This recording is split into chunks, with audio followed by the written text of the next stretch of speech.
আজকে না একটা গল্প শোনাই আপনাদের।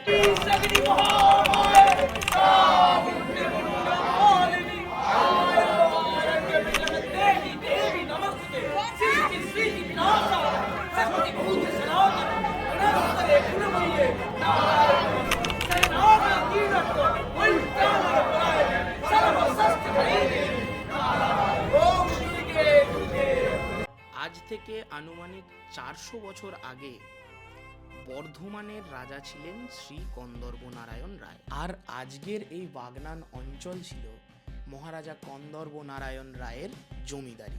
দুটি নদী রূপনারায়ণ ও দামোদরের মাঝের চরভূমি হওয়ার কারণে এই বাগনান এরিয়ার নাম ছিল বড়চড়া জমিদারি। এই বড়চড়া জমিদারি অনেকগুলো গোলা নিয়ে তৈরি। তার সব থেকে বড় গোলাটি হলো আজকের আমাদের এই খালোর গ্রাম। এই বড় চড়ার বড় গোলায় হতো এক বিশিষ্ট কালী পুজো, হতো পাঁঠা এবং মহিষ বলি।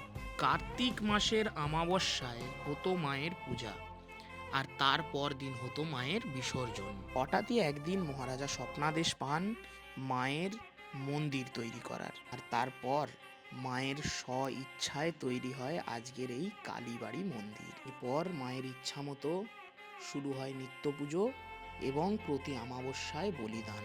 কালক্রমে মায়ের দুটি মূর্তি অবক্ষয় হয় এবং 1347 বঙ্গাব্দে ইংরেজি 1968 সালে মায়ের নতুন মূর্তি তৈরি হয়। আর এই মূর্তি আমরা আজকের বাগনান খালোর কালীবাড়িতে দেখতে পাই। এবার এই মূর্তি তৈরিরও এক বিশেষ ঘটনা আছে। এরপর সেই গল্পই শোনাবো আপনাদের। সেই সময়কার পুরোহিত শ্রী মনমন্ত গাঙ্গুলি মায়ের স্বপ্নাদেশ পান। স্বপ্নাদেশ অনুযায়ী মায়ের পুরনো মূর্তি ত্রিবেণীতে বিসর্জন হয় এবং এখনকার খালোর গ্রামের পাশের গ্রাম বোড়োরে একটি বড় নিম গাছ ছিল, সেই গাছ দিয়ে মায়ের মূর্তি তৈরি হয়। এখনকার শ্যামপুর গ্রামের গণেশচন্দ্র খাঁড়া পরিবারের কেউ মায়ের মূর্তি তৈরি করেন।